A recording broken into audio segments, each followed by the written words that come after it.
Hello everyone. मुख्यमंत्री अभ्युदय योजना में आपका बहुत बहुत स्वागत है।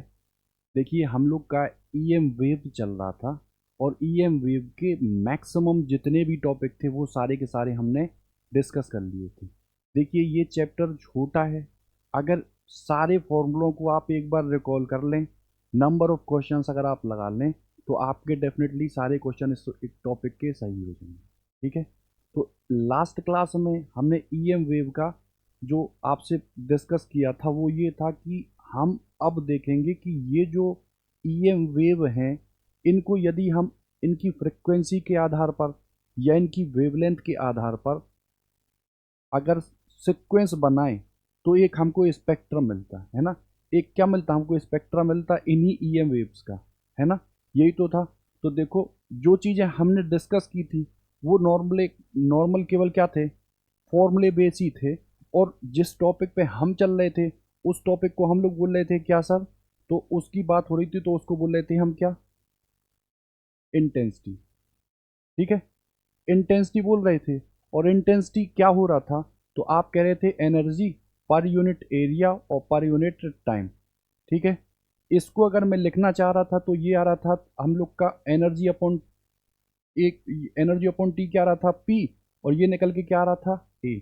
अगर हम ये पॉइंट सोर्स मान रहे थे तो यहाँ ये P upon 4 pi are square आ रहा था। और अगर मैं लीनियर सोर्स मान रहा था तो क्या निकल के आ रहा था? तो आई की वैल्यू निकल के आ रही थी P upon 2 pi R L. ठीक। और अगर हम ईएम वेव के पर्सपेक्टिव में बात कर रहे थे तो ईएम वेव के लिए हम इंटेंसिटी निकालने के लिए सबसे पहले कंसीडर कर रहे थे क्या? Poynting vector. क्या कंसीडर कर रहे थे? Pointing vector. और उसको हम लोग शो किससे करा रहे थे? तो वो था क्या? एस। और इसकी वैल्यू क्या निकल के आ रही थी? E cross B over mu naught. ठीक। और ई और बी 90 पर होते हैं तो यहां से हम एस की वैल्यू क्या निकाल रहे थे? ये निकल रही थी ई बी और ये म्यू नॉट। और फिर ईएम वेव के लिए इंटेंसिटी हम क्या निकाल रहे थे? तो इंटेंसिटी ऑफ ईएम वेव जो थी वो निकल के आ रही थी क्या? आप एवरेज ले लो किसका? इसी पॉइंटिंग वेक्टर का। तो ये ई था, ये बी था, और नीचे ये म्यू नॉट था। अब देखो, ई की वैल्यू हम लोग E naught sine omega t minus k x रख रहे थे। बी की value B naught sine omega t minus k x रख रहे थे। तो यहां से क्या निकल के आ रहा था? यहां से क्या निकल के आ रहा था? तो आप कह रहे थे ई नॉट। ठीक है। साइन ओमेगा टी को मैं आगे ले रहा हूं, इसके साथ भी था और इसके साथ भी था। तो ये ई नॉट बी नॉट और ये म्यू नॉट। इधर ये निकला था कितना? Sine square omega t minus k x. ठीक। अब sine square omega t minus k x की जो वैल्यू होती है वो कितनी आती थी? 1/2। तो ये 1/2 ले लेगा और इधर कितना हो जाएगा? E naught B naught upon mu square. ठीक है। ये वैल्यू निकल के आई थी किसकी? इंटेंसिटी की। किसकी इंटेंसिटी? Electromagnetic wave. ठीक है। ठीक। अब देखो, सारी चीजें अगर हमने आपको पढ़ा दी तो जरा इस क्वेश्चन को आप ट्राई करिए और बताइए कि क्या इसमें कौन कौन से ऑप्शन कहाँ कहाँ मैच होंगे। ठीक। करिए।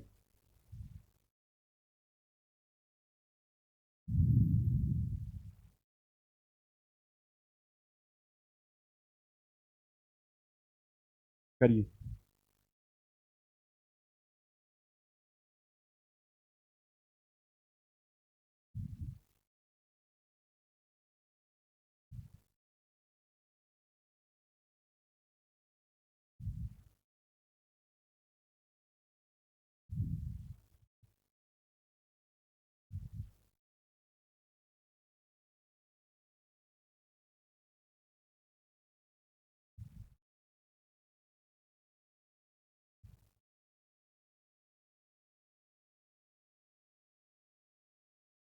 देखिए क्या है, वो कह रहा है कि विस्थापन धारा। हमने विस्थापन धारा तो पढ़ी है ना, हमने चालन धारा भी पढ़ी है। तो विस्थापन धारा कब होती है? जब हम लोग समय के साथ इलेक्ट्रिक फील्ड को चेंज करते हैं। मतलब टाइम वेरिंग इलेक्ट्रिक फील्ड जहां भी आएगी वहां पे सीधी सी बात है डिस्प्लेसमेंट करंट आएगी।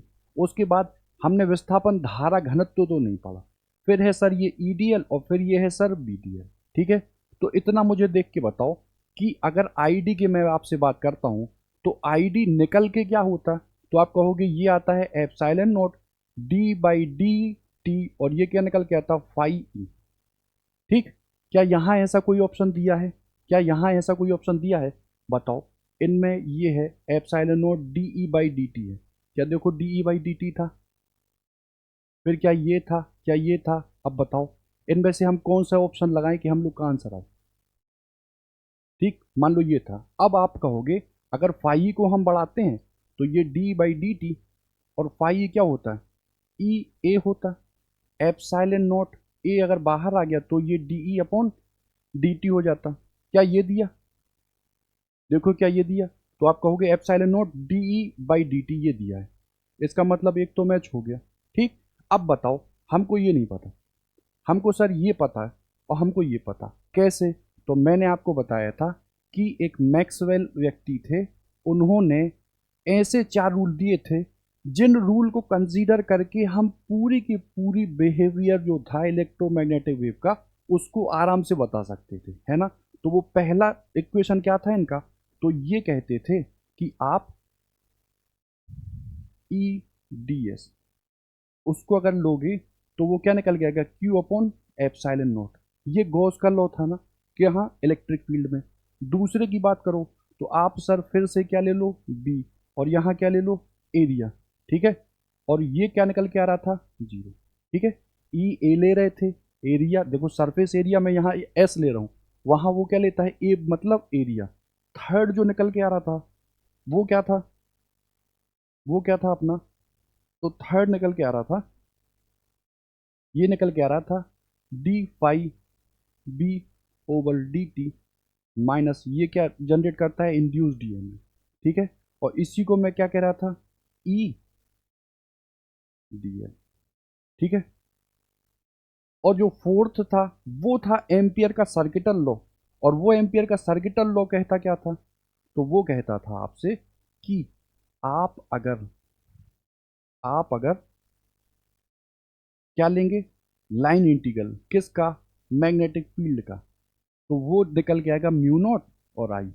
और मैक्सवेल कहते थे यहाँ आप आई नहीं लेंगे, आई कंडक्शन भी लेंगे और आई डिस्प्लेसमेंट भी लेंगे, तो ये आई सी और प्लस के ये आई डी। ठीक, और अगर इसको हम निकालते हैं तो ये म्यू नॉट और ये निकला था आई सी प्लस के ये epsilon naught d by d t और ये फाई ई। ठीक, अब बताओ ये इक्वेशन थी, तो क्या देखो, क्या देखो, ये जो बी डी एल है, ये जो बी डी एल है, क्या ये वही नहीं है, mu naught I plus mu naught epsilon naught D phi E upon D T. ठीक है, इतनी बात है ना। देखो ये क्या लिखा है, mu naught I plus I d, और ये कितना हुआ म्यू नॉट, आप कहोगे I plus mu naught, displacement current को मैंने क्या लिख दिया, epsilon naught d by d t और ये फाई ई। खत्म। तो देखो इससे आप इसको मिला दें।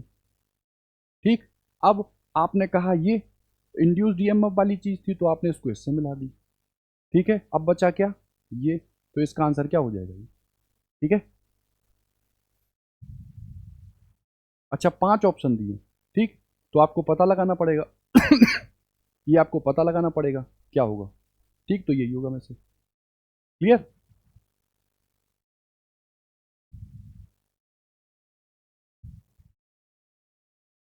इसको करिए ट्राई।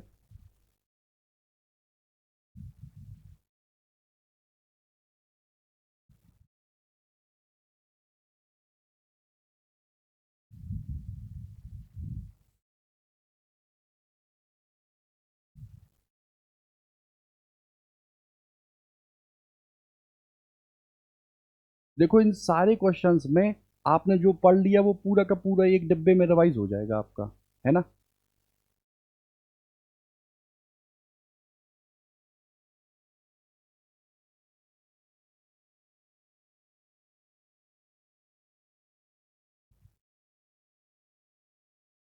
देखिए सबसे पहले हमने जो पढ़ी थी, जो चीज़ पढ़ी थी वो थी सर एनर्जी डेंसिटी, है ना। तो एनर्जी डेंसिटी इलेक्ट्रिक फील्ड के लिए अलग थी और मैग्नेटिक फील्ड के लिए अलग थी। फिर हमने पढ़ी थी क्या, एवरेज एनर्जी, फिर हमने क्या पढ़ा था, टोटल एनर्जी डेंसिटी, ठीक। और फिर हमने पढ़ा था क्या, एवरेज एवरेज एनर्जी डेंसिटी, ठीक। उसके बाद हम किस पे आए थे, इंटेंसिटी पर। वो पॉइंट सोर्स के लिए अलग थी, लीनियर सोर्स के लिए अलग थी। फिर आए थे हम पॉइंटिंग वेक्टर पर। फिर आए थे हम इंटेंसिटी ऑफ इलेक्ट्रोमैग्नेटिक वेव पर, ठीक। तो देखो 19 में से सबसे पूछा गया है कि देखो जैसे ये था इंटेंसिटी, तो इंटेंसिटी कौन सी इनमें से होगी, है ना। जैसे मैंने आपसे कहा भैया ये है इंटेंसिटी, आप तो कहते हो कि कितना होता P/4 पाई R², क्या यहाँ ऐसा दिया, क्या यहाँ ऐसा दिया। या इंटेंसिटी की अगर बात करो तो आप कहते हो कि ये होती है B0, E0 और ये μ0, क्या ऐसा दिया।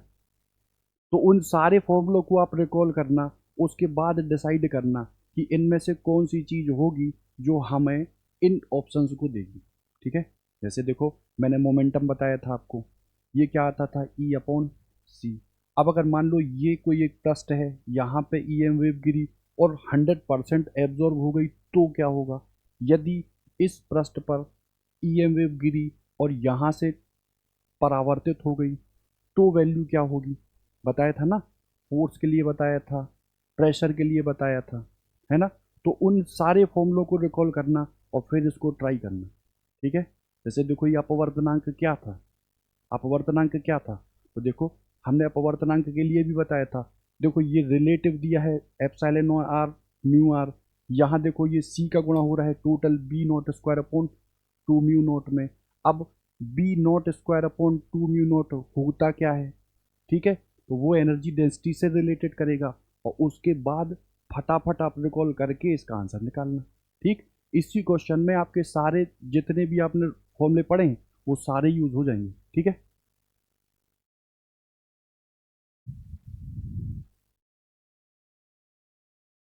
देखो लास्ट क्लास में भी हमने आपको ये क्वेश्चन दिया था, है ना, दिया था, ट्राई किया होगा आपने, ठीक। उसके बाद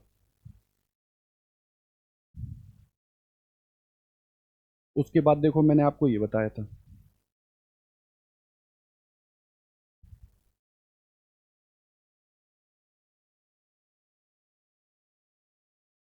इसके बाद ये बताया था, कैसे किया था इसको। तो हमने आपको हिंट दे दी थी कि अगर ई को कंसीडर करें और एच को कंसीडर करें तो जो ई अपॉन एच है वो वैल्यू किसकी देता है, रजिस्टेंस की। वो वैल्यू किसकी देता था, रजिस्टेंस की। ये मैंने पिछली क्लास में डिस्कस किया था और आपको बताया ये था कि आप यहाँ एच को बिल्कुल भी बी कंसीडर नहीं करेंगे, ठीक है। यहाँ मैंने क्या बताया था, एच की जो वैल्यू थी वो मैंने आपको बताई थी कि जो एच होता है वो एन इंटू आई निकल के आता है, जहाँ एन क्या है, number of turn per unit length into I, ठीक है। ना कि बी, ना कि बी, बी अलग चीज थी जिसके लिए वैल्यू क्या निकल के आ रही थी, जिसके लिए वैल्यू क्या निकल के आ रही थी, वो आ रही थी आपकी टोटल आ रही थी ना क्या, म्यू नोट, म्यू नोट क्या निकल के आ रही थी आप, म्यू नोट और ये एन आई, और प्लस के ये म्यू नोट और एन और ये मैग्नेटिक करंट, यही आ रही थी ना। इसको हम लोग क्या ले लेते थे, एच, और इसको हम लोग क्या ले लेते थे, कैपिटल आई, ठीक है ना। तो यहाँ एच की वैल्यू ये एन इंटू आई आ रही थी, तो ई अपॉन एच तो मैंने ये बताया था। अब इसको आपको कंसीडर करके और इन ऑप्शंस में से निकालना था कि भाई साहब कौन सा ऑप्शन हम लोग का सही होगा। हर एक एग्जाम में ये क्वेश्चन आया है, हर एक एग्जाम में ये क्वेश्चन आया है। ठीक है, तो करिए ट्राई इसको जरा।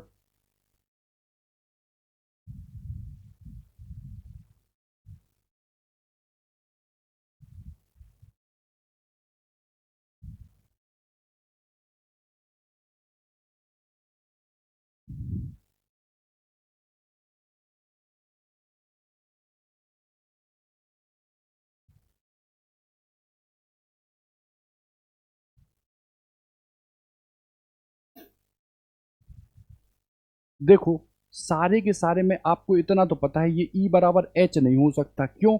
क्योंकि E अपॉन H जो है वो शो करता है रेजिस्टेंस R को। इतनी बात है। अब हमको E बराबर ये दिया है, E बराबर ये दिया है, तो हर जगह देखो, हर जगह टर्म में mu naught upon epsilon not in दोनों में आ रहा। तो क्या मैं mu naught upon epsilon not को चेक करूं? तो हमको एक तो ये डिसाइड पता है कि E अपॉन H जो है वो शो करता है R को, और आप mu naught upon epsilon not की वैल्यू निकाल लो। अगर वो R के बराबर आ जाएगी, अगर वो R के बराबर हो जाएगी तो ये कहोगे E अपॉन H क्या है, mu not upon epsilon not. अगर इस टाइप का आएगा तो हम लोग ये बोल देंगे, या उलट के आएगा तो हम लोग ये बोल देंगे। तो ट्राई करते हैं। अगर म्यू नॉट एप्सिलॉन नॉट की आप वैल्यू निकाल लो तो म्यू नॉट होता क्या है, म्यू नॉट क्या होता है, 4 पाई इंटू 10⁻⁻7 आता। ठीक है, और मैंने कहा था आपको मात्रक याद करना है साथ साथ। तो देखो, इसका मात्रक निकल के आ रहा था ना, न्यूटन प्रति एम्पियर स्क्वायर, और एप्सिलॉन नॉट का तो 1/4 पाई एप्सिलॉन नॉट क्या होता है, 9 × 10⁻9 न्यूटन मीटर स्क्वायर प्रति कूलम स्क्वायर। तो इसका क्या हो जाएगा, कूलम स्क्वायर प्रति न्यूटन मीटर स्क्वायर। ठीक है, अब देखो क्या कुछ कट रहा, देखो यहाँ देखो, न्यूटन प्रति एम्पियर स्क्वायर, ये न्यूटन मीटर स्क्वायर प्रति कूलम स्क्वायर। ठीक है, इतना आया। चलो अब आगे बढ़ाओ इसको। अगर तो देखो, न्यूटन स्क्वायर तो हुआ ये, मीटर स्क्वायर हुआ ये, और देखो ये एम्पियर है, रहने दो भैया एम्पियर। और कूलाम को देखो, क्यू बराबर क्या होता है, आई टी होता। तो क्या क्यू को मैं एम्पियर और यहाँ टाइम ना लिख दूँ, और देखो इसका क्या कर दूँ, स्क्वायर। तो देखो ये कितना हो जाएगा, न्यूटन स्क्वायर मीटर स्क्वायर, और ये एम्पियर की पावर देखो, ये 2 हुआ और ये 2 कितना, 4, और ये टी की पावर कितना हो गया, 2। इतनी बात है। अब देखो,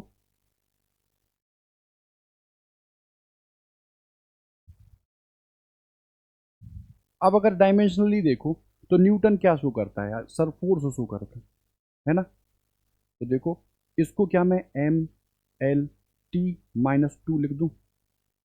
ठीक, न्यूटन स्क्वायर है तो स्क्वायर, मीटर स्क्वायर है तो सर L2 कर दूं। ठीक, और देखो A की पावर 4 है, रहने दो, A की पावर 4 और T की पावर 2। ठीक, तो ये कितना निकल के आया, कहोगे M2L2, T की पावर, ये दो दो कितना हो गया, माइनस के 4, और ये ऊपर पहुंचा तो कितना हो गया, ये ऊपर पहुंचा 2, तो कितना हो गया, टी की पावर -2, और ये L2, और ये ए की पावर 4, इतना पहुंचा। तो ये कितना निकला, M2, L की पावर ये कितनी हो गई 4, टी की पावर ये कितनी हो गई, टी की पावर कितनी हो गई 4 और 2 6, और ये ए की पावर कितनी हो गई 4।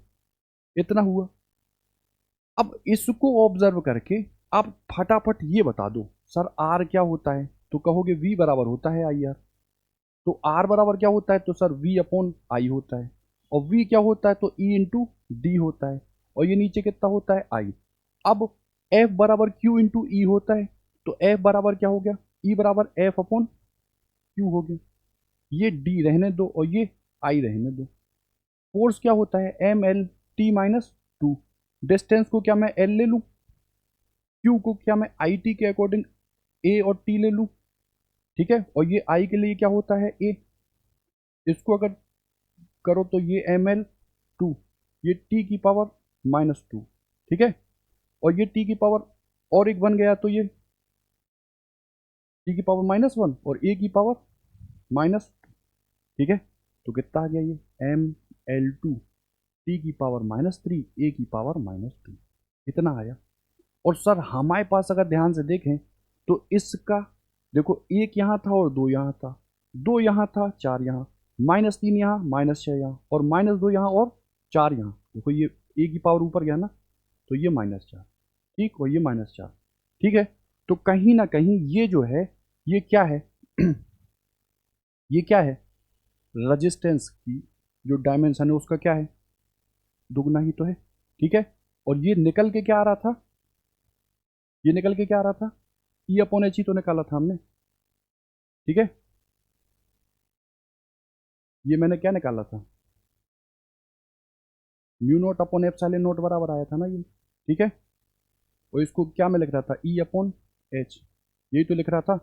तो बताओ ई अपॉन एच क्या निकल के आएगा, आप कहोगे म्यू नोट और एप्सिलॉन, ठीक है।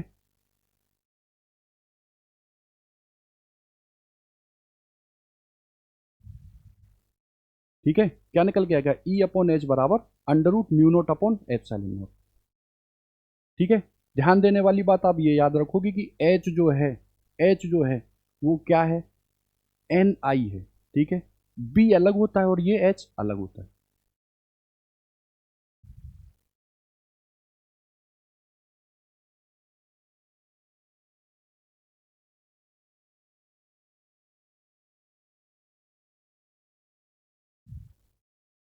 इसको जरा करिए, तो फिर जो एक हम लोग का रिमेनिंग क्वेश्चन था हम उसको फिर डिसाइड कर लेंगे, ठीक।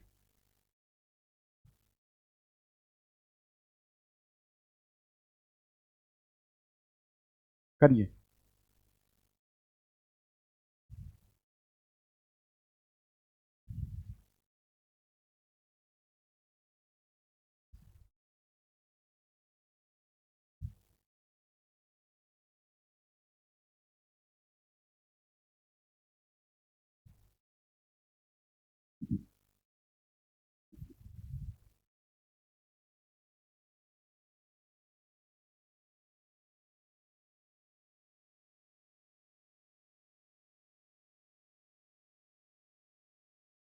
देखो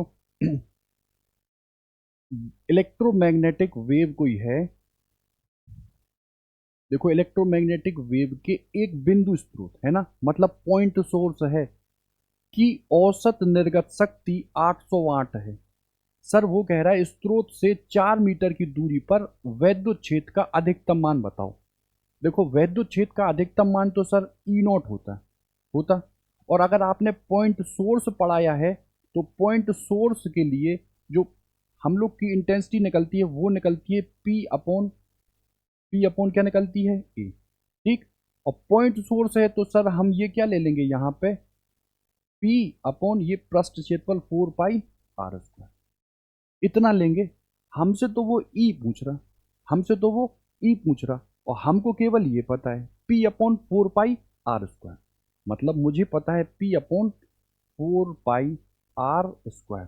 और हमसे तो वो पूछ रहा है क्या, हमसे क्या वो पूछ रहा है, आप बताओ ई नॉट का अधिकतम मान, ठीक। तो हम यहाँ पे इसको कुछ इक्विवेलेंट लिखेंगे ई के टर्म में, वो क्या लिखेंगे, सोचिए और बताइए।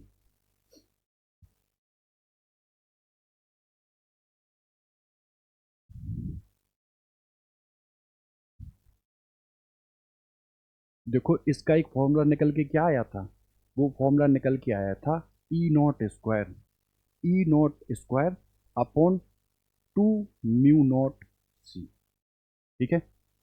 ये निकल के आया था एक फॉर्मूला। अब ये फॉर्मूला कहाँ से आया था आपको पिछला रिकॉल करना है और पता लगाना है, ठीक है। हमको सर उसने दी है पावर की वैल्यू, ठीक है, और हमको उसने दी है कितनी डिस्टेंस पर है, तो हमको ये दी है उसने आर की वैल्यू। म्यू नॉट की वैल्यू हम जानते हैं, और सी की वैल्यू हमेशा 3 × 10⁸ होती है।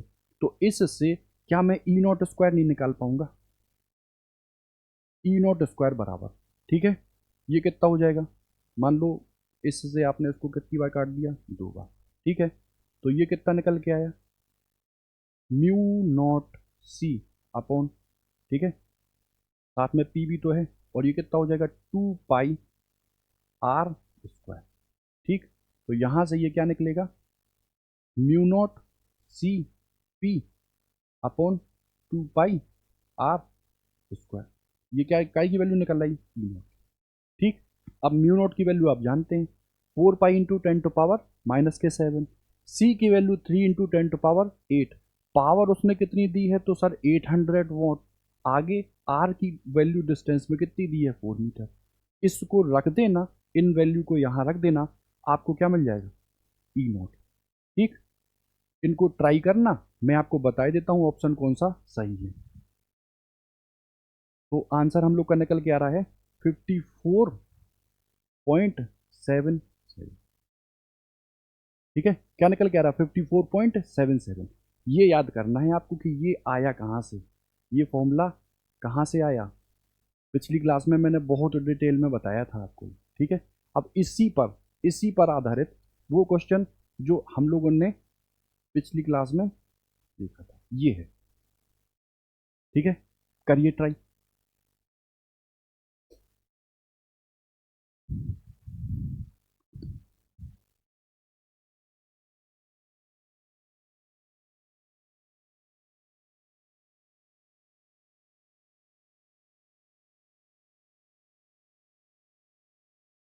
देखो अभी हाल हमने जो फॉर्मूला निकाला है वो क्या है, पावर का, और पावर की इंटेंसिटी का, और वो इंटेंसिटी क्या निकलता था, P/A। और यही अगर आगे ध्यान से देखें तो ये क्या निकल के आता था, P/, देखो ये दिया है ना, लैंप, है ना। लैंप को क्या मानेंगे हम लोग, प्रकाश स्रोत, एक स्रोत जो है वो बिंदु के आकार का ही तो मानेंगे। तो ये P और ये 4 पाई R² बराबर, अभी हाल जो मैंने लिखा वो क्या था, E0²। कितना लिखा था, E0² अपॉन 2 μ0 C। ठीक है, हमको E0 चाहिए था। अब E0 अगर चाहिए, और देखो यहाँ μ0 कहीं नहीं है, μ0 कहीं नहीं है, तो हम μ0 को उड़ा देंगे। कैसे, आप कहोगे μ0 को हटाना है, तो कैसे हटाएंगे, एप्सिलॉन नोट में लिखना है। तो आपने ये बताया है कि देखो एक तो चाहिए हमको केवल E0, हमको क्या चाहिए, E0।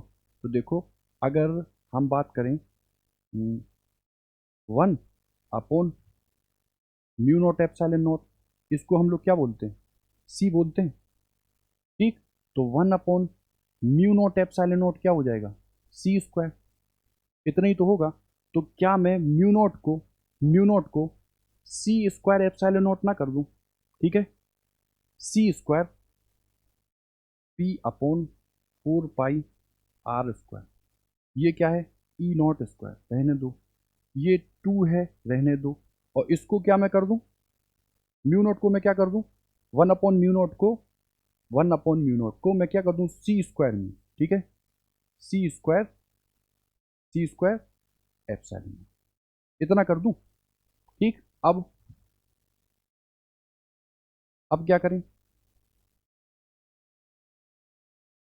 अब E0 चाहिए हमको, तो पहले तो इस C से C को उड़ाओ, C से भैया C को उड़ा दिया मैंने। तो ये E0² बराबर कितना आ गया, 2P/4 पाई एप्सिलॉन नोट इतना आया। ठीक, तो यही लिख दो। तो E0 बराबर कितना हो जाएगा, E0 बराबर कितना निकल के आएगा, हम्म,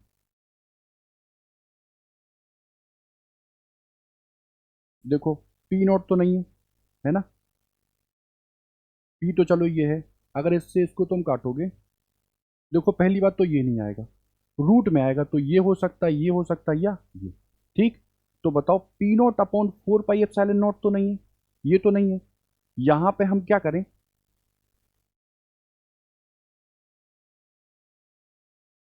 P0/4 pi epsilon note R²।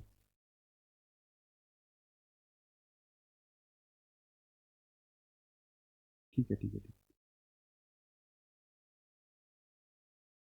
2P ये होगा, 4 पाई एप्सिलॉन नोट। ठीक है, रूट में आएगा, कहीं थोड़ी गड़बड़ी हो रही ना,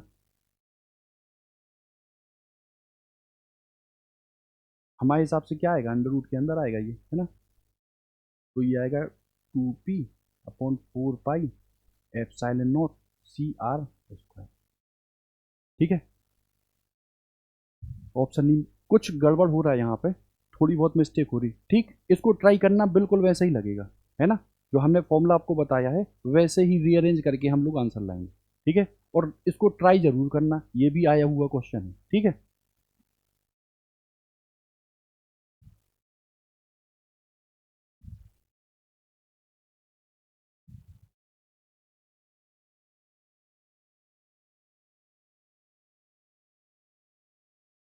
इसको करिए, इसको करिए। ये एप्सिलॉन नॉट और एम म्यू नॉट दिया है, परमिटिविटी और परमिएबिलिटी किस में, वैक्यूम में, और एप्सिलॉन और म्यू किस में दिया है, मीडियम में। तो आपको बताना है कि रिफ्रैक्टिव इंडेक्स की वैल्यू कितनी होगी, एन की वैल्यू मुझे बताना। ठीक है, बताइए। ये लेते हैं हम सी नोट और ये क्या लेते हैं, सी। ठीक है, तो इस सी को क्या लिखेंगे हम लोग, 1/म्यू एप्सिलॉन, और इसको क्या लिखेंगे, 1/म्यू नॉट एप्सिलॉन नॉट। ये कितना निकल के आएगा, म्यू नॉट एप्सिलॉन नॉट, और ये क्या निकल के आएगा, म्यू एप्सिलॉन। ठीक है, कौन सा ऑप्शन सही हो जाएगा। ठीक है, अब देखो, ये तो जितने न्यूमेरिकल थे, जितने कॉन्सेप्ट थे, जितनी थ्योरी थी, जितने डेरिवेशन थे, जो भी चीज़ें थी ईएम वेव में, वो सब हमने डिस्कस कर ली। ठीक, अब हमको जो डिस्कस करना है वो क्या है कि हमको 7 वेव दी हुई है, इलेक्ट्रोमैग्नेटिक वेव। अब सर, उनकी फ्रिक्वेंसी को अरेंज करते हुए हम लोग असेंडिंग या डिसेंडिंग ऑर्डर लगा दें, या उनकी वेवलेंथ को लेके हम असेंडिंग या डिसेंडिंग ऑर्डर लगा दें। ठीक, अब जिसकी फ्रिक्वेंसी ज़्यादा होगी, सीधी सी बात है, पेनिट्रेट करने की पावर भी उसकी ज़्यादा होगी, वेधन क्षमता भी उसकी क्या होगी, ज़्यादा। जिसकी वेवलेंथ ज़्यादा होगी उसकी पेनिट्रेटिंग पावर कम होगी। तो इन्हीं की प्रॉपर्टीज़ के आधार पर हम अलग अलग ईएम वेव को अलग अलग जगह यूज करते हैं, है ना। जैसे मैंने आपसे कहा, एक्स रेज का यूज हम लोग कहाँ कहाँ करते हैं, किसी क्रिस्टल की संरचना अगर हमको पता करनी हो, जैसे क्यूबिक है, ट्राइक्लिनिक है, मोनोक्लिनिक है, रोम्बस है, हेक्सागोनल है, या कोई भी स्ट्रक्चर हमको पता करना, तो उसके लिए हम कौन सी इलेक्ट्रोमैग्नेटिक वेव का यूज करेंगे। जैसे सैटेलाइट कम्युनिकेशन है, वहां पे हम कौन सी इलेक्ट्रोमैग्नेटिक वेव का यूज करेंगे।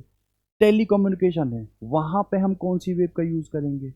बहुत सारे जगहों पे हम अलग अलग इलेक्ट्रोमैग्नेटिक का वेव का यूज करते हैं। तो वो कौन कौन से यूज हैं, क्यों, क्योंकि नीट में कभी कभार एक आध क्वेश्चन ये पूछ लिया जाता। और वैसे भी अगर जनरल पर्सपेक्टिव की बात करें तो हमको पता होना चाहिए कि माइक्रोवेव ओवन का जो हम यूज करते हैं उसका प्रोसेस क्या है, उसको हम यूज क्यों करते हैं।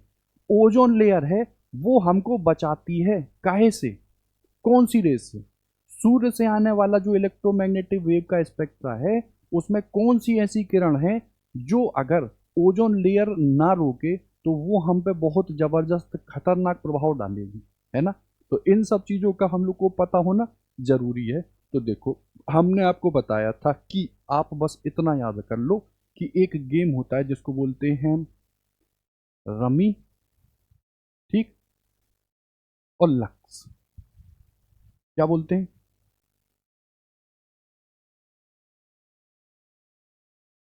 ठीक, इतना तो याद ही हो गया। और लास्ट में ये क्या था, गामा। ठीक है, लास्ट में क्या था, गामा।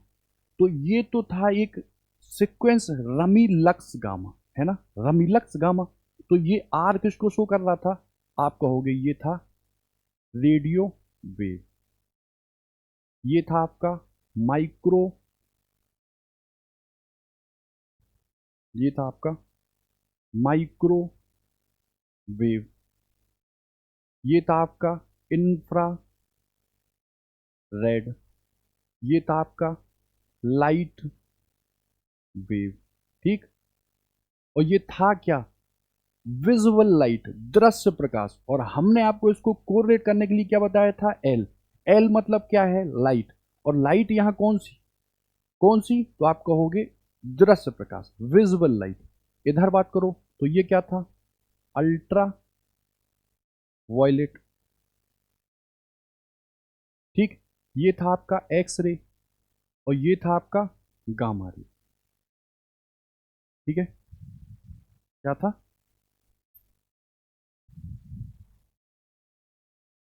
क्या था भाई? गामा, ठीक। तो इनकी अगर हम लोग फ्रिक्वेंसी की बात करें तो देखो, डाटा एग्जैक्ट नहीं रटना है, ना डाटा आप रट पाओगे कि किसकी फ्रिक्वेंसी कितनी है। बस इतना है कि ये जो हमने एक सीक्वेंस बनाया है, ये आवृत्ति का बढ़ता क्रम है। आवृत्ति सबसे ज़्यादा किसकी है तो आप कहोगे गामा, सबसे कम किसकी है तो आप कहोगे रेडियो।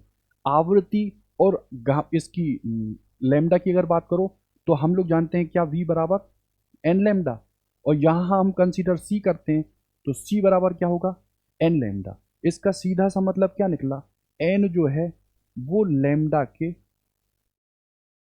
व्युत्क्रमानुपाती वाला है, क्योंकि सी तो कांस्टेंट होता है ना। मतलब अगर आवृत्ति ज़्यादा होगी तो लैम्डा कम होगा, अगर आवृत्ति कम होगी तो लैम्डा ज़्यादा होगा। इतनी बात क्लियर है।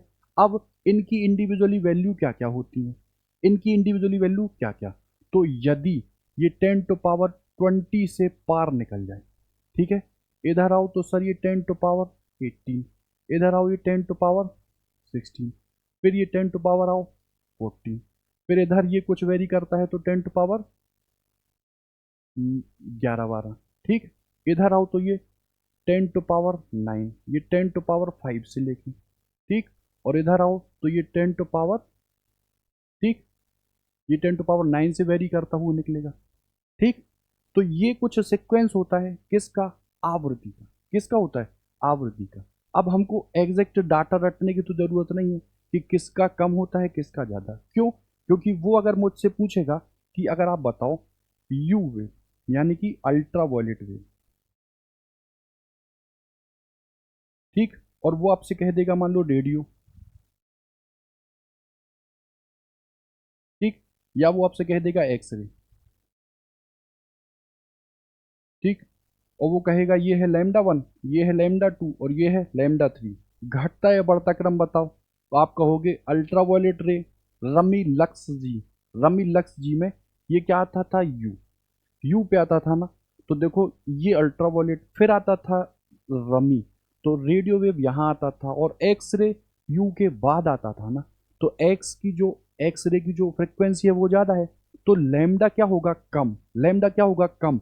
तो पहले लैम्डा इसका ज़्यादा होगा इसके कंपैरिजन में, और इसका लैम्डा सबसे ज़्यादा होगा। तो अगर बात करो रेडियो वेव की, तो रेडियो वेव के लिए लैम्डा 2 सबसे ज़्यादा। उसके बाद किसकी नंबर आया, उसके बाद आया अल्ट्रा वायलेट यानी कि लैम्डा 1, और उसके बाद किसका आया तो आप कहोगे लैम्डा 3,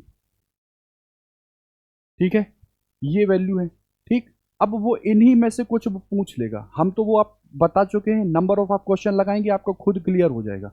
हमको यहाँ प्रॉपर्टी चाहिए कि ये कहाँ कहाँ यूज होती है ना, ये कहाँ कहाँ यूज होती हैं, इनका जनरेशन कैसे होता है, ये कैसे बनती हैं, इनको बनाने के लिए कहीं ना कोई कोई प्रोसेस होगा, तो वो कैसे बनती हैं, उन सब चीज़ों को हमको यहाँ चाहिए, ठीक है।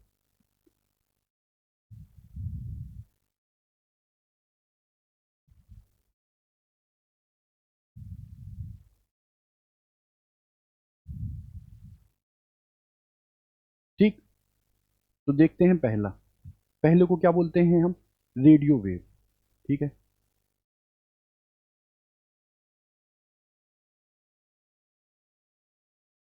इनका जनरेशन कैसे होता है, मतलब इनका उत्पादन अगर हम करना चाहें, इनको बनाना चाहें, तो हम इसको कैसे बनाएंगे, ठीक। तो एक सर एलसी ऑसिलेशन है ना, हमने आपको बताया था एलसी दोलित्र, ठीक है। एलसी दोलित्र के थ्रू हम क्या करते हैं, रेडियो वेव का जनरेशन करते हैं, ठीक। अब रेडियो नाम से ही पता है रेडियो, ठीक। तो रेडियो का आविष्कार मार्कोनी ने किया था। रेडियो वेव को हम लोग कहाँ कहाँ यूज करते हैं, तो अगर हम बात करें सर टीवी की, ठीक, अगर हम अपने बात करें किसकी, रेडियो की, ठीक, टीवी की बात करें, रेडियो की बात करें, मोबाइल फोन की बात करें, तो जो संचार से रिलेटेड जितनी चीजें हैं, ठीक है, संचार से रिलेटेड जो चीजें हैं टीवी है, रेडियो है, उनमें जो यूज़ करते हैं हम, वो कौन सी रेडिएशन होती हैं? Radio wave. वो कौन सी होती हैं? Radio wave. इनकी तरंग दैर्ध्य क्या होती है? ज़्यादा। ठीक है, इनकी तरंग दैर्ध्य क्या होती है? ज़्यादा। तो तुम खुद सोच के बताओ, तरंग दैर्ध्य यदि ज़्यादा है तो क्या ये भेद पाएंगी? क्या इनकी पेनिट्रेशन पावर ज़्यादा होगी? तो कहोगे तरंग दैर्ध्य ज़्यादा है, इस वजह से ये भेदन क्षमता कम रखती होंगी। उसी पर एक बार पीएमटी में क्वेश्चन पूछा था, और वो क्वेश्चन क्या था सुनिए।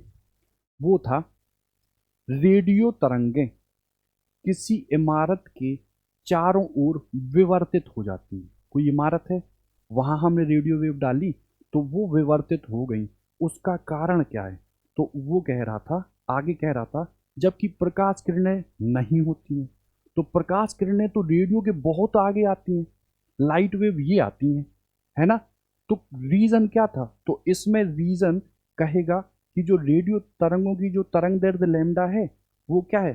प्रकाश की तरंग दैर्ध्य की अपेक्षा बहुत अधिक होती है। इसी वजह से क्या है, ये भेद नहीं पाती हैं और क्या हो जाती हैं? विवर्तित हो जाती हैं। ठीक, तो इनका जो यूज है वो क्या है इनका? तो मैंने आपको कहा सर, कम्युनिकेशन सिस्टम में हम लोग यूज करते हैं किसका? रेडियो वेव का। ठीक है, अब बात करो माइक्रोवेव की।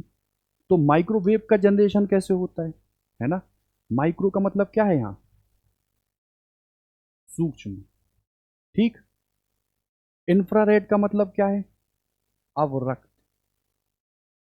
ठीक, लाइट वेव का मतलब यहां क्या है? दृश्य प्रकाश।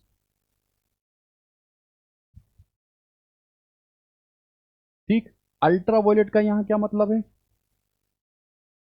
परा बैगनी किरणें। ठीक, और एक्सरे का तो आपको पता ही है, एक्सरे। और गामा का भी पता है, क्या? गामा। ठीक, तो जैसे यहां एलसी ऑसिलेटर का यूज करते, वैसे ही हम इसको बनाने में भी इसी टाइप की किसी प्रोसेस का यूज करते हैं। ठीक, अब इनका हम यूज करते कहां है? तो आपने पहला सुना होगा माइक्रोवेव ओवन। माइक्रोवेव ओवन, वहां पे हम यूज करते हैं किसका? सूक्ष्म तरंगों का। ठीक है, उसके बाद आपने दो चीजें सुनी होंगी, एक को बोलते हैं हम रडार। ठीक, और एक को बोलते हैं हम क्या? सोनार। ठीक, रेडियो डिटेक्शन एंड रेंजिंग। ठीक है, साउंड नेविगेशन एंड रेंजिंग। ठीक, तो रेडार का यूज हम लोग करते कहाँ हैं? ठीक है, एयरक्राफ्ट जो यूज हम करते हैं, जो प्लेन चलते हैं, अगर वो प्लेन चल रहे हैं और सामने से कोई प्लेन आ रहा हो, तो हम उतनी दूर तक देख तो पाएंगे नहीं, और वेलोसिटी बहुत ज़बरदस्त होती है। तो उसको हम डिटेक्ट करने के लिए कि सामने कोई चीज़ आ रही है, कोई हिंड्रेंस है, तो उसका हमको पता लग जाए, उसके लिए यानी कि एयरक्राफ्ट में हम लोग यूज़ करते हैं रेडार का। और रेडार में जो वेव यूज़ होती है वो कौन सी रहती है? सूक्ष्म वेव, जिसको क्या बोलते हैं? माइक्रोवेव। ठीक है, क्लियर है ना? देखो, एक ट्रांसमीटर रहता है, एक रिसीवर रहता है, यहाँ से हमने सिग्नल भेजा, वहाँ से ये टकरा के वापस आया, और चाल बराबर दूरी बटे समय से हमने क्या निकाल लिया? समय। ठीक है, क्यों? क्योंकि इनकी जो वेलोसिटी है वो क्या है? लाइट के वेग के बराबर ही तो है, और लाइट की वेलोसिटी तो बहुत ज़बरदस्त होती है। तो हमको विद इन समय में ही पता चल जाएगा कि सामने, अगर हम आगे बढ़ रहे हैं तो सामने जो चीज़ है वो कितनी वेलोसिटी से हमारे पास आ रही है, उसकी इमेज भी हम लोगों को मिल जाती है। तो इससे पता चल जाता है क्या?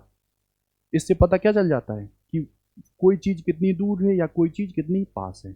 ऐसे ही अगर बात करो सोनार की, ठीक है, तो रडार यूज कहाँ होता है? कहोगे एयरक्राफ्ट में, मतलब एयरक्राफ्ट जो चलते हैं उनको यूज कर, उनको टेक्नोलॉजी है ये। ठीक, उसको यूज करते हैं। और सोनार तो सर समुद्र में, है ना?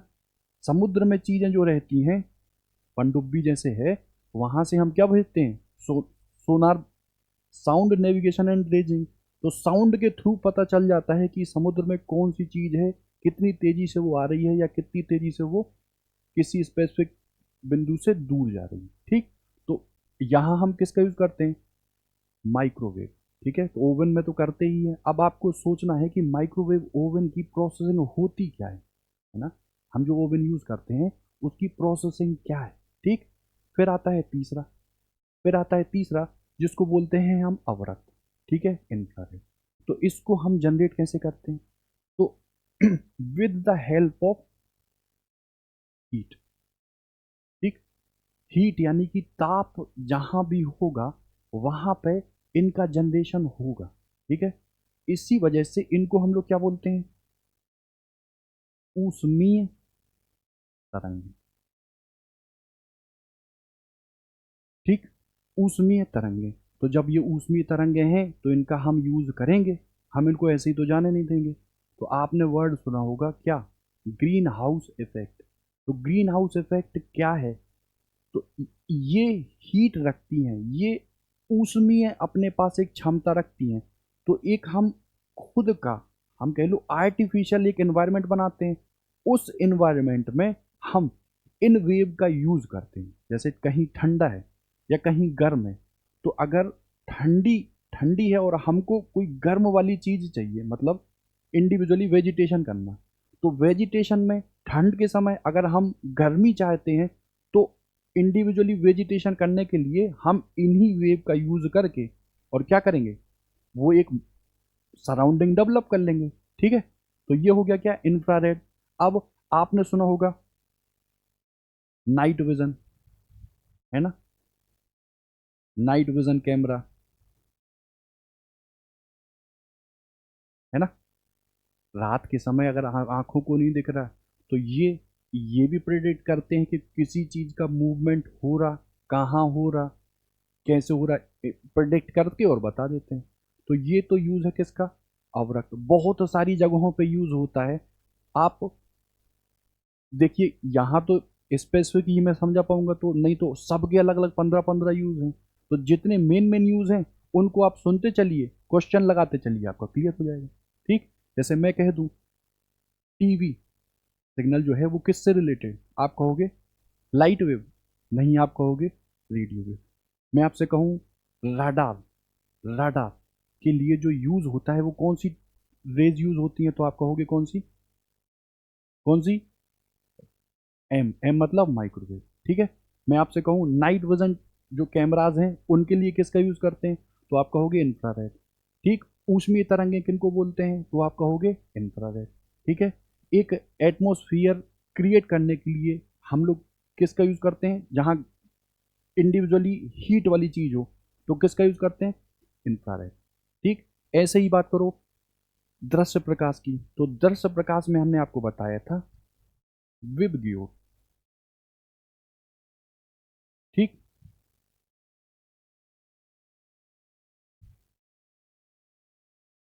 ठीक। तो हमने आपको बताया था कि आप याद कर लो लत, ठीक, ला से लाल और ता से तरंगदैर्घ्य। तो ये जो विबग्योर में लास्ट में जो आर आता है वो किससे रिलेटेड है, तो वो तरंग दैर्ध्य से रिलेटेड है। किससे? मतलब ये जो सीक्वेंस है, ये जो वॉयलेट से लेके और लास्ट में आर यानी कि रेड तक आने का सीक्वेंस है, वो कौन सा है? तरंग दैर्ध्य का बढ़ता क्रम। तो बताओ, यदि तरंग दैर्ध्य का बढ़ता क्रम है तो पक्की बात है ये किसका? आवृत्ति का घटता क्रम होगा, यानी कि v की आवृत्ति क्या होगी? ज्यादा, ठीक है। और आर की आवृत्ति क्या होगी? कम, ठीक। तो कहाँ कहाँ ये यूज होते हैं? अब हर जगह सब चीजें तो अलग अलग है ना। जैसे खतरे का रंग लाल क्यों बनाते हैं? जो ट्रेन चलते हैं या ट्रैफिक सिग्नल है, तो वहां पे जो हम कलर यूज करते हैं वो लाल क्यों यूज करते हैं, है ना। अब जैसे यहीं पे था, जैसे ट्रैफिक पुलिस है, तो ट्रैफिक पुलिस भी यूज करती है किसका? इंफ्रारेड वेव का, ठीक। हम लोग जो गाड़ी लेके जाते हैं और चालान कट जाता अगर ओवर स्पीड हो, तो कैसे? With the help of infrared, with the help of infrared. तो बहुत सारे यूज हैं। ऐसे ही मैंने अभी कहा लाल क्यों बनाया जाता खतरे का रंग, है ना। तो आप कहोगे तरंग दैर्ध्य कुछ रिलेटेड करती होगी, आवृत्ति कुछ करती होगी, विचलन कुछ करता होगा, है ना। तभी तो हम लाल का यूज करते हैं। तो इंडिविजुअली ये क्या है? तरंग दैर्ध्य का बढ़ता क्रम, आवृत्ति का घटता क्रम। वहां हम क्या पढ़ रहे थे? आवृत्ति का बढ़ता क्रम और तरंग दैर्ध्य का घटता क्रम, ठीक। तो लाइट वेव का यूज कहां है बताइए?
तो लाइट वेव का यूज कहाँ है? ठीक। तो सर दुनिया की जितनी भी चीजें हमको दिखती हैं,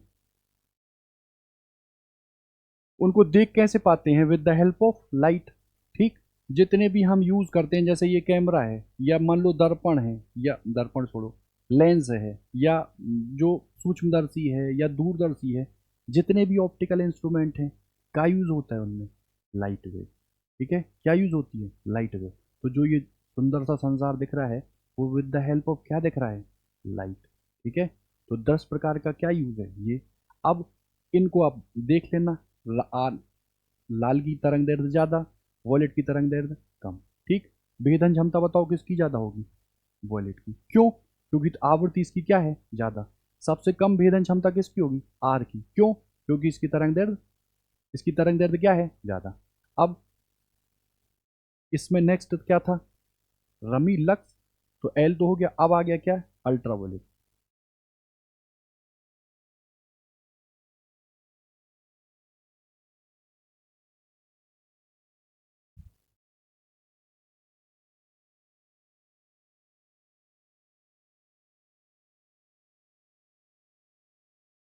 ठीक। तो इतना तो आपको पता है कि सूर्य से पराबैंगनी किरणें आती हैं। अगर ओजोन लेयर ना हो तो वो हमारे पृथ्वी पर सीधी आएंगी और सर हमारी बॉडी को हार्म करेंगी। ठीक है।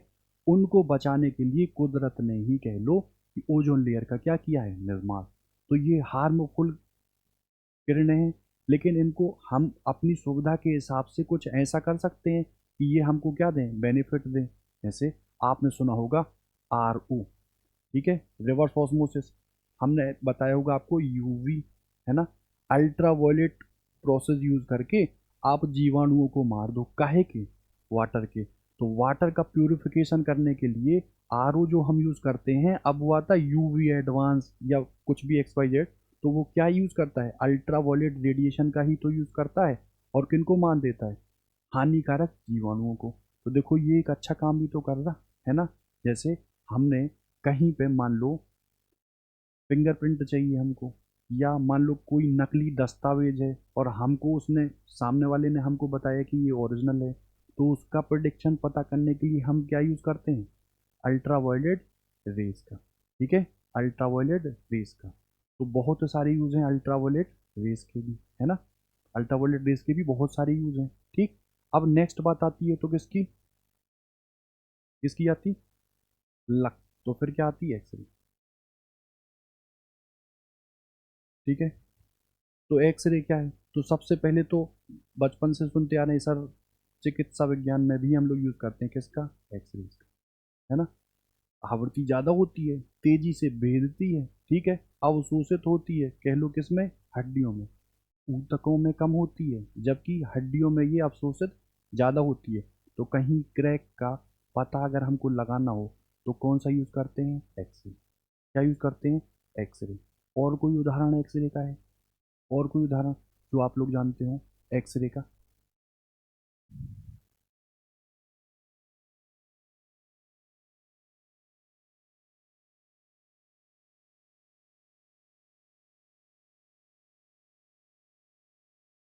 देखो एक्सरे का यूज़ करके जितने मेडिकल चीज़ों यूज़ होती हैं ना, जैसे मान लो स्टील का कोई चीज़ यूज़ कर रहे हैं, मान लो दांत के ऑपरेशन को करने के लिए, तो उनको हम नॉर्मली वाटर से साफ़ नहीं कर सकते, या सैनिटाइज़र से वो बहुत अच्छे से साफ़ नहीं हो सकते।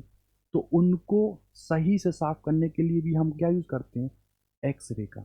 एक्सरे का यूज़ करके हम क्या करते हैं? अलग अलग जो हम लोग यूज़ करते हैं मेडिकल साइंस में चीज़ें, उनका हम आसानी से क्या कर सकते हैं? आसानी से क्या कर सकते हैं? उनकी सफाई। ठीक है। तो ये है। उसके बाद बहुत सारे और कौन कौन से यूज़ हैं? तो एक आध दो और याद आ रहे हैं? एक्सरे। ठीक। उसके बाद कौन आया?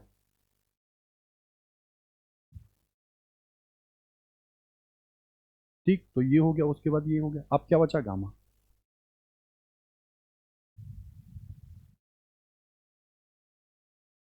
ठीक। तो 11th में पढ़ा होगा आपने, अल्फा बीटा और गामा। अल्फा बीटा और गामा। तो अल्फा बीटा और गामा किरणें कब निकलती हैं? कब निकलती हैं? तो आप कहोगे कि सर अगर बात करो हम न्यूक्लियस की, नाभिक की बात करें, ठीक, तो नाभिक में ही होते हैं प्रोटॉन, नाभिक में ही होते हैं क्या, न्यूट्रॉन। सर प्रोटॉन पे तो आवेश होता है ना, एन, न्यूट्रॉन पे कोई आवेश नहीं होता।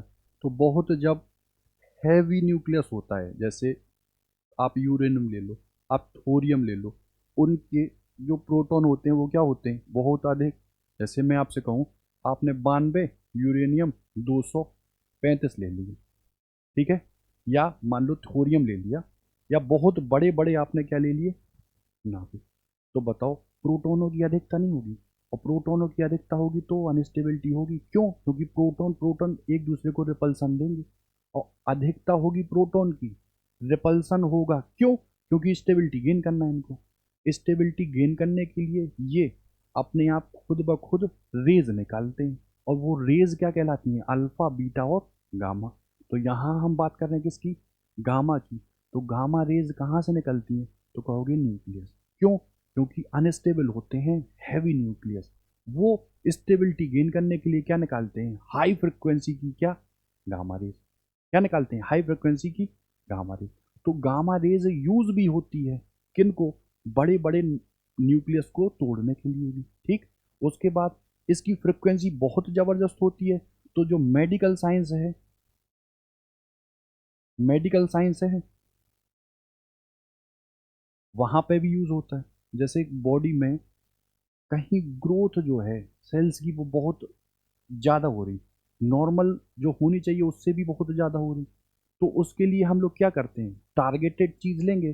तो वहाँ जहाँ ग्रोथ एक्सट्रीमली बहुत ज़्यादा हो रही है, वहाँ हम टारगेट करते हैं उन सेल्स को, किसकी हेल्प से, गामा रेस की हेल्प से, ठीक है। तो गामा रेस की हेल्प से हम लोग क्या कर सकते हैं, मेडिकल साइंस में भी बहुत सारे यूज़ हैं, ठीक। इतनी बात तो थी इन किरणों की, ठीक है। बहुत सारे यूज़ हैं, इतना संभव नहीं है कि सारे मैं यहाँ रटूँ फिर मैं आपको सारे बताऊँ, ठीक। तो फटाफट देखो जो कौन कौन से थे, मैं फिर बोले देता हूँ जिससे आपको एक ब्रीफ रिकॉल हो जाएगा, ठीक है। जैसे मैंने आपसे कहा, सबसे पहले रेडियो हुई, ठीक। तो बताइए, सबसे पहले टीवी, फिर आपने कहा मोबाइल, फिर आपने कहा रेडियो, ठीक है। इसके लिए कहा, दूसरे की बात करो, दूसरे की बात करो, तो दूसरे में आपने क्या बताया, माइक्रोवेव, है ना, माइक्रोवेव, ठीक। तो माइक्रोवेव कहाँ यूज होती है? तो सबसे पहला तो भैया माइक्रोवेव में ही यूज होती है। दूसरा कहाँ यूज होती है? तो रडार, है ना। फिर इसी में क्या है, सर उपग्रहों, क्या है, उपग्रहों, अब उपग्रहों तथा लंबी दूरी वाले बेतार संचार में, है ना,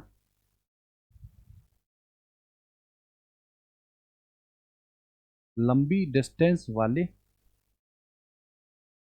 बेतार संचार में, ठीक। उसके बाद इसी का एक और यूज कहाँ है, माइक्रोवेव हो गया। फिर कौन सा था सर, रमी, है ना, इंफ्रा रेड। इसी को हम लोग क्या बोलते हैं, ऊष्मीय, ऊष्मीय तरंगे का यूज था इनको। ऊष्मीय तरंगों का क्या यूज था, कांच द्वारा अवशोषित होती हैं तो पौध घरों में इनका यूज करते हैं, है ना, एक आर्टिफिशियल एनवायरनमेंट जनरेट कर लेते हैं। दूसरा इनका क्या यूज है, तो सर हीट है, हीट है, तो शरीर के बहुत से भागों की सिकाई करने में भी, है ना, सिकाई, ठीक है, शरीर के भागों, ठीक। उसके बाद और कौन सा यूज है इसका, है ना, मैंने आपको बता दिया, आईआर फोटोग्राफी, कोहरा और धुंध कहीं है तो वहां पे भी, नाइट विजन चाहिए तो वहां पे भी, है ना। तो यूज, जैसे मान लो किसी को हमको देखना है, नाइट में वो क्लियर नहीं दिखाई दे रहा, तो इंफ्रारेड का यूज करके हम विजिबिलिटी क्लियर कर लेते हैं और देख लेते हैं, ठीक है। फिर ये हुआ इंफ्रारेड, इंफ्रारेड के बाद क्या हुआ, लाइट वेव, इंफ्रारेड के बाद क्या हुआ, रमी, रमी के बाद लाइट, तो लाइट कहोगे विबग्योर। लाइट के लिए तो आप बता दो कि भैया दिखती हैं जो चीज़ें, वो दिखती ही लाइट वेव की वजह से हैं। प्रिज्म का यूज़ करते हैं, है ना, लेंस का यूज़ करते हैं विद द हेल्प ऑफ क्या, लाइट वेव। उसके बाद क्या आया, अल्ट्रावायलेट। ठीक, तो अल्ट्रावायलेट ओजोन पर जो आती हैं तो ओजोन ही सोख लेता है, तो पृथ्वी पर नहीं आने देता। और और कहाँ यूज़ होता है, तो बहुत जगह ये भी यूज़ होता है ना। ठीक है, ठीक है, ठीक है। नकली दस्तावेज, है ना, मैंने कहा फिंगरप्रिंट्स। ठीक, नकली दस्तावेज।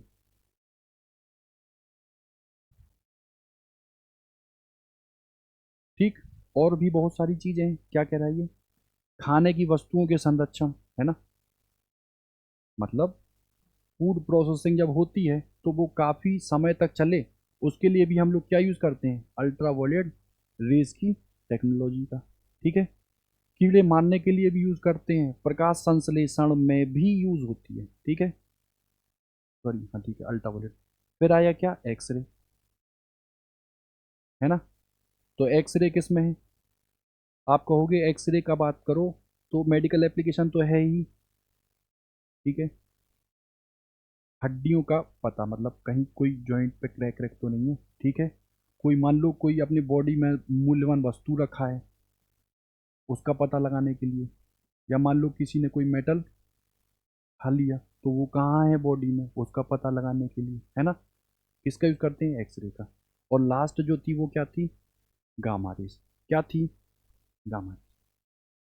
ठीक है, तो गामा रेस का भी बहुत ज़बरदस्त यूज़ है बेस्ड ऑन इट्स फ्रिक्वेंसी। ठीक है, तो ये थे इनके यूज़। दो तीन बार आप रिकॉल करो, नंबर ऑफ क्वेश्चन लगाओ, नंबर ऑफ क्वेश्चन खट्ट से आपको याद आना चाहिए। मेडिकल साइंस में कैंसर के सेल्स का यूज़, हम कैंसर सेल्स जो हैं उनको हटाने के लिए हम किसका यूज़ करते हैं, गामा। मैं कहूँ radio detection and ranging, radar में कौन सी वेव यूज़ होती है, तो तुरंत आपको याद आना चाहिए कौन सी, माइक्रोवेव। टीवी में कौन सी यूज़ होती है, तो आपको कहेंगे माइक्रो, ये रेडियो वेव। ठीक है, तो ये तो हुए इसके नॉर्मल यूज़। बाकी इस चैप्टर में और एज सच खास कुछ है नहीं। जो खास है, जो टफ है, वो टफ आप भी जानते हैं कि वो सर शुद्ध क्या है, वेक्टर, है ना। अगर वेक्टर आपको आता होगा, रूल को आप लगा लेते होंगे, तो सीधी सी बात है, जेई के क्वेश्चन आप निकाल ले जाएंगे। ठीक है, ठीक, तो वेक्टर से रिलेटेड बहुत सारे क्वेश्चन हैं, हमने जितने हो सकते थे वो लगवाने की कोशिश आपको की है। ठीक, अब देखो इसी के क्वेश्चन कैसे आते हैं, देखो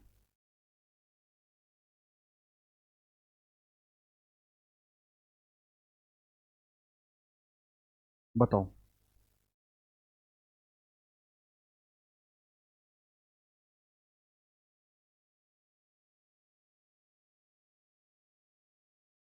करिए, जितना आपने भी सुना है उसके आधार पर इस क्वेश्चन को करिए, मैं समझ जाऊंगा आपकी बहुत जबरदस्त स्ट्रेटजी है किसको रिसीव करने की, सुनने की।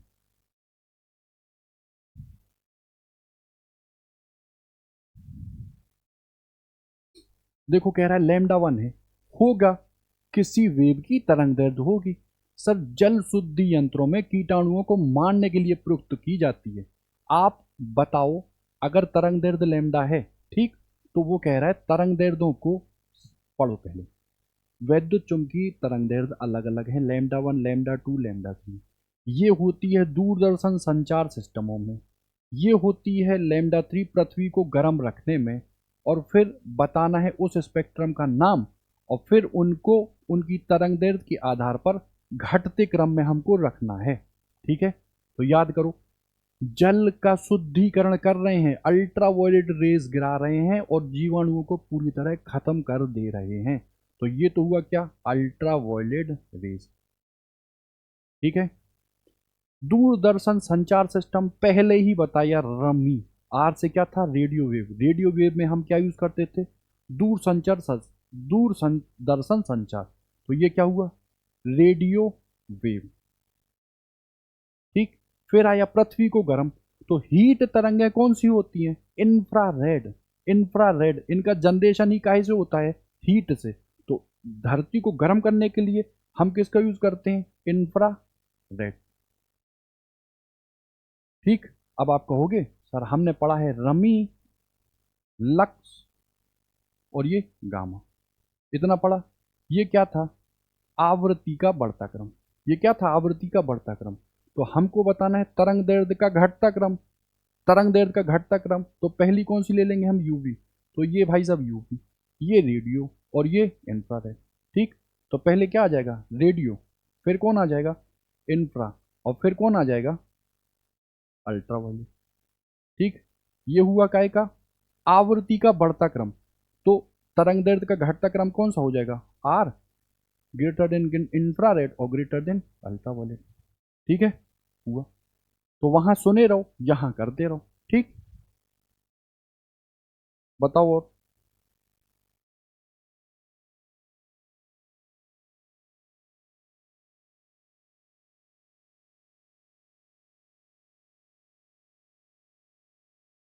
एक बात और याद रखना, सैटेलाइट कम्युनिकेशन में, है ना, सैटेलाइट कम्युनिकेशन में हम जो यूज करते हैं वो आप माइक्रोवेव लगाना, है ना। नहीं तो आप कहो radio wave, TV, mobile. Satellite communication में हम यूज करते हैं किसका? माइक्रोवेव का। ठीक। या आप देखना इसको वैसे, जहां तक मैं क्लियर हूं, माइक्रोवेव कह रहा है स्पेक्ट्रम का वह भाग पहचानिए जो हवाई जहाज चलाने के लिए प्रयुक्त होने वाले रडार सिस्टम में यूज होता है। Radar, radio detection and ranging. और रडार का मतलब क्या है, क्यों यूज करते हैं? तो सर कोई ऑब्जेक्ट कितनी स्पीड से हमारे पास आ रहा या जा रहा, एयरक्राफ्ट कैरियर में हम यूज करते हैं। और वहां जो वेव यूज करते हैं वो कौन सी होती है? माइक्रो। ठीक है, माइक्रोवेव। ठीक। इधर आओ सर, वैद्युत चुंबकीय स्पेक्ट्रम के निम्न आवृत्ति वाले सिरे के पास है। कौन है निम्न आवृत्ति के सिरे? तो ये होता है आवृत्ति का बढ़ता क्रम, जहां ये आता है रेड और लास्ट में आता है गामा। तो निम्न आवृत्ति डेफिनेटली बात है किसकी होगी? रेडियो। किसकी होगी? क्योंकि इसकी तरंग दैर्ध्य क्या होती है? ज्यादा। ठीक है। अब नाभिकीय अभिक्रियाओं में उत्पन्न होता है, तो बताया न्यूक्लियस जो अनस्टेबल होगा, अनस्टेबल होगा तो स्टेबिलिटी गेन करेगा। कैसे गेन करेगा? तो सर वो इजेक्ट करेगा कौन सी किरणें? गामा। तो यहां कौन सा रेडिएशन होगा? Gamma radiation.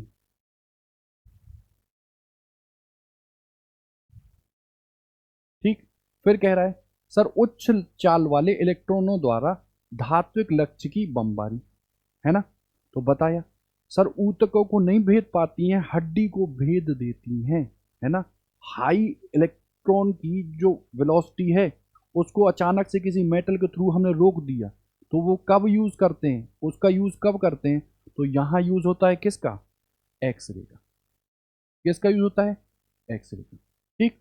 तो वहां चीजें यहां यूज हो रही हैं, और ये सारे प्रीवियस ईयर के ही हैं, ये सारे प्रीवियस ईयर की ही हैं। ऑप्शन बड़े हो रहे थे तो मैंने यहां दिए नहीं। ठीक है।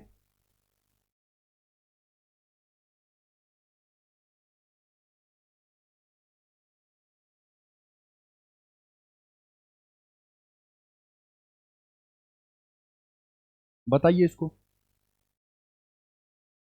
ओजोन की परत अवशोषित करती है किसको? नाइन्थ से जो सुनते आ रहे हैं सर, ओजोन की परत कुछ पतली हो रही, मोटी हो रही, छेद हो रहा, तो किसको अवशोषित करती है? अल्ट्रावायलेट रेज को। नहीं करेगी तो वो हमारी बॉडी को बहुत ज़्यादा इफेक्ट करेगी, है ना। तो किसको? पराबैंगनी किरणों को। ठीक है। तो ये तो हो गए किसके? वेव जो है ना, कौन सी? Electromagnetic wave. ठीक है। ये हो गए इन सारे, इनके सारे के यूज। अब देखो इसमें कुछ बचा नहीं इस चैप्टर में, है ना। तो नेक्स्ट देखते हैं, अगर कुछ डिफिकल्ट क्वेश्चन होंगे तो वो देखेंगे, नहीं तो हम लोग कोई दूसरा टॉपिक देखेंगे रिलेटेड विथ वेव, है ना। जैसे वेव ही है तो 11th में भी तो बहुत वेव थी। कितनी वेव हम लोगों ने पढ़ी थी 11th में? ठीक। और यहाँ जब ऑप्टिक्स देखेंगे तो ऑप्टिक्स में एक है रे ऑप्टिक्स और एक है वेव ऑप्टिक्स। बात समझ में आई? रे ऑप्टिक्स भी है और वेव ऑप्टिक्स भी है। मतलब कण के रूप में भी चलती है और तरंग के रूप में भी चलती है। तो वहाँ पे भी हमको पढ़ना क्या है, वेव। ठीक है, तो आज रहने देते हैं इतना ही। नंबर ऑफ क्वेश्चन आप लगाइए जिससे आपकी क्लियरिटी बेहतर होगी। क्लियर।